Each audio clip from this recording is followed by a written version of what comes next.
what's happening in Long Beach in a moment. But here in Washington, of course, people have lined up along the mall, and they've lined up in the driveway of the White House. President Reagan at first said that he thought he would not participate in the Hands Across America ceremony, but then later in the week, having told some high school students that he thought there was not a problem of food in the country, but simply a problem of people knowing where to get it, he changed his mind and decided to participate. At the White House right now, Kenneth has a interview with Maureen Reagan. Come in, Ken, and you're standing there with Maureen. Sam, of course, we're here with the first daughter, Maureen Reagan, who's also the block organizer for this event. That's more special in this case because in addition to organizing 1600 Pennsylvania Avenue, Maureen Reagan is probably responsible for the White House participation in the Hands Across America chain. Maureen, tell us how that came about. Well, the other night when you all reported that the president had been asked and wasn't going to participate, the president was quite surprised because he did not know that he had been asked to physically participate. And though he had issued a proclamation and would be talking about it in his radio address, he said, well, gee, that's something I'd like to be involved in. And, of course, the problem was the security consideration. And I said, well, why can't we just have our official family of the White House be a link between the links of the chain that go across the country? And he thought it was a great idea, and so it happened. But some people say the president changed his mind after all the criticism he got for his statements on hunger early in the week, to wit that there really isn't a shortage of food, just a shortage of information or knowledge on the part of hungry people. Did that come up in your discussion with the president? No, it didn't, and some people were not there the other night when we had this conversation, and I'm telling you exactly what happened. You can believe me or not. But none of the controversy at all came into... It had nothing to do with controversy. It had to do with the fact the president was not aware that he had been asked to physically participate, and he thought it was a wonderful program and wanted to participate, and I figured out how we could. Have you talked to Mr. Craig, the organizer, lately? I spoke to Mr. Reagan just a little while ago, and we had a nice conversation about what an exciting program this was and how we wanted to be able to do more in the future, and I congratulated him on it being a great success. All right, Maureen Reagan, thank you very much. Thank you. Good discussion. Sam, back to you. Thank you, Ken. Ken Walker at the White House. And there's a shot from a camera looking at the mall here in Washington, D.C., from the Washington Monument, I think, as we see the people who have turned out. And in about 6 minutes, we'll link hands as part of the chain which begins in New York and comes through the District of Columbia of Hands Across America. It's a good day here in Washington. In fact, along the route, except for such places as Indianapolis, and I think we've seen and heard a lot about the rain there, it's a pretty good day in this country. There are some thunder showers along that Midwest corridor from Indianapolis down into Arkansas. Incidentally, in the Southwest, there are some huge stretches of this line which don't have people on them. There's a shot of the White House in anticipation of President and Mrs. Reagan coming out.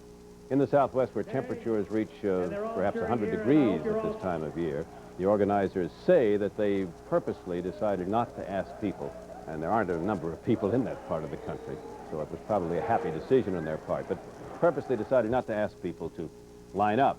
And so the Coca-Cola Company and some textile organizations in the South contributed some red ribbon, which will symbolically link those portions of the route where no human beings, just some Gila monsters and perhaps some rattlesnakes can be found. Then we go to Long Beach, California, where we say the actual end of this 4,125-mile line. There it is, Long Beach, in the shadow of the Queen Mary, at the Queen Mary dock, people with balloons. We're told that a homeless family, Bill and Mary Jones and their 5 children, may be the people who are at the end of the line, a homeless family from the Long Beach area. Just as the person who begins this chain is a 6-year-old homeless girl, Amy Sherwood, at Battery Park in New York. It's a good day in California. People have turned out as much in a festive mood, I suppose, as they also have turned out to contribute their time and their effort to show that they care about the homeless and hungry in this country. They've paid $10 to $35, and you may ask, what's the difference? Well, if you want to stand in line and not receive a T-shirt, you pay $10. If you want to receive a T-shirt that says Hands Across America, you pay $25. And if you want a T-shirt and a cap with a visor that says Hands Across America, then you pay $35. And, of course, anything that you want to contribute is gratefully accepted. So what are the dimensions of the hunger problem in this country? Well, Well, the Agriculture Department estimates that the federal government spends some $20 billion a year on all programs to take care of the hungry and the homeless here. The Salvation Army estimates that private groups, charities, spend an additional $10 billion. So if they're anywhere near right, that's $30 billion, and still, apparently that doesn't get the job done. At least people such as Ken Cragen, the man who organized today's Hands Across America line. He is the president of USA for Africa organization, thinks that that's not enough and that more money is necessary. Now, a few minutes ago, we talked to Ken Cragen in New York and asked him whether he was pleased with the Secret Service, and even reporters were invited to come and help link hands along that circular driveway. There's a shot from the Washington Monument of the south side of the White House. The president's on the other side there. Ken, Maureen Reagan, who's always a fierce advocate for any cause that she supports, and certainly for her father's causes, tells us we can believe her or not, but there were no politics involved in the president's deciding to come out. That's not what a lot of people have been saying, is it? Well, no, Sam. A lot of people think that the president was the subject of tremendous criticism after his statement to high school students here at the White House last week that the only problem with hunger is that people just don't have enough information or don't know enough about where to get food, that there's plenty of it out there. And the president, of course, was severely criticized by a number of people for that remark. And it's a little difficult to believe, as you mentioned, that the subject didn't come up in Maureen Reagan's conversation with the president. Nevertheless, the president and about 200 to 300 employees and their families, including members of the White House Press Corps or Press Office and the Secret Service, are joined here today to complete the White House link of the Hands Across America chain. And Ken, if that link is going to be on time, we're only about 5 seconds away from 3 o'clock. And the official chain across 4,125 miles. 3, 2, 1, it's 3 o'clock. Well, at any moment, they're supposed to begin singing New York City and Ken Cragen, the organizer of Hands. All right, let's go to New York and let's watch the man who organized this, Ken Cragen.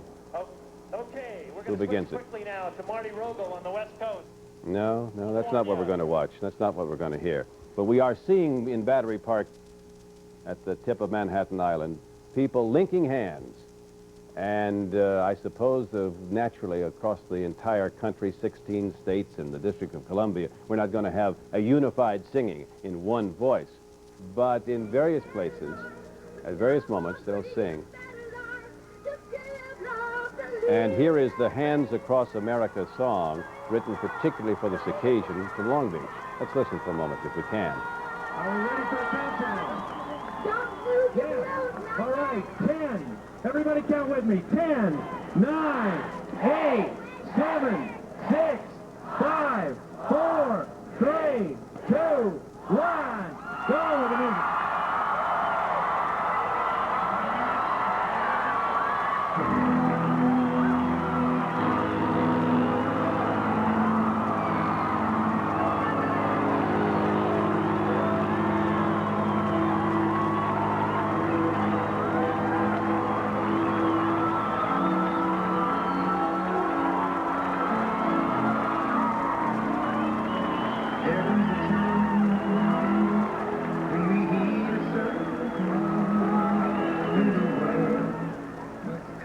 Balloons released. Their clock was a little slow, but who's counting?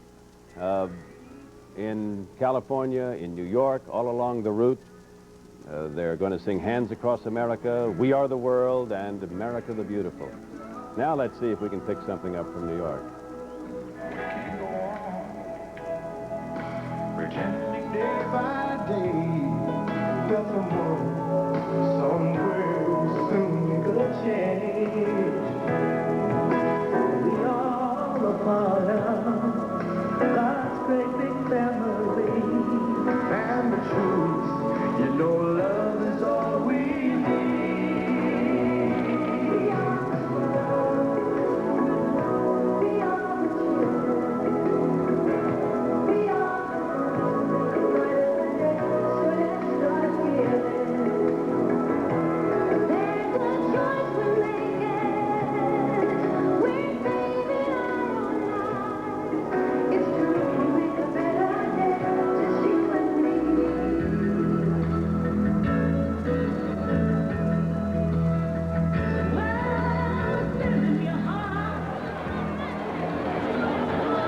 Look at the fireboat.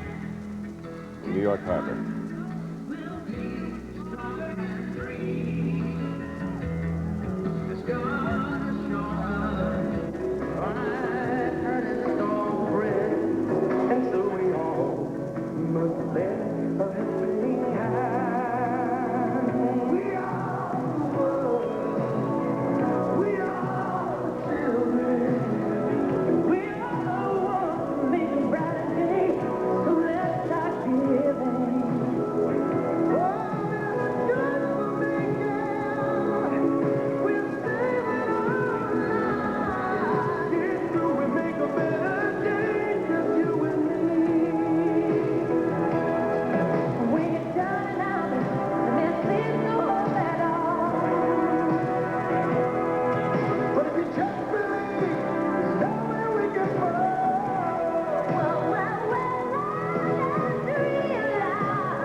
finally, this is the song Hands Across America, which was written particularly for this occasion, just as We Are the Children was Ken Cragen's song that they wrote for the famine relief effort for Africa. The same organization that sponsored that is sponsoring today's Hands Across America line, a human chain of people linking arms, the President and Mrs. Reagan. The man in the wheelchair is the President's press secretary, Jim Brady. People at the White House, people in New York, New Jersey, Ohio, Illinois, Arkansas, Texas, 16 states in the District of Columbia. This is the new song, of course, so I don't blame the President, or any of us for that matter, for having to look down at some copy when it comes to We Are the Children, much better known, and of course America the Beautiful, which I don't think they've sung yet. Their plan was to sing all three of them. Everybody knows that. Well, now, there's an example of how these things are put together in this country, and I guess there's nothing wrong with it. The United States flag and the flag of the Coca-Cola Company flying together. And the U.S. flag showing the national effort, and corporate sponsors showing that they contribute also to this, as Coca-Cola Company did, along with others. Incidentally, Ringling Brothers Barnum and Bailey Circus contributed 10 elephants. Now, I don't know whether they are linking paw, or rather a tail to a trunk at some spot along the line, but they're part of the celebration. In New Jersey, 700 inmates of the Rawlway Penitentiary linked arms, or at least were supposed to have linked arms at the moment of 3 o'clock across their prison courtyard.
And concern for our fellow man and our fellow woman across this country, and the children, the millions of children who are suffering from hunger. And so we've seen a linking of hands across the country. There will be stretches, of course, where there were no human beings. At least symbolically they will be linked. But a lot of people turned out, and I'm sure we'll have a count on it in the next day or two. I hope to raise $50 to $100 million, and we'll have a count on that. After they raised the money, the organizers said they would decide to which organizations, charitable organizations, they contributed it. Money meant to help the homeless and the hungry in the United States. President and Mrs. Reagan at the White House, people all the way from New York to California, linking hands in a Hands Across America message. And of course, in Indianapolis, they linked them in the rain. Now let's go back to Indianapolis and find out whether there's any chance that they'll be able to run that race today. Back to Jim McKay and Jim Lampley in Indianapolis.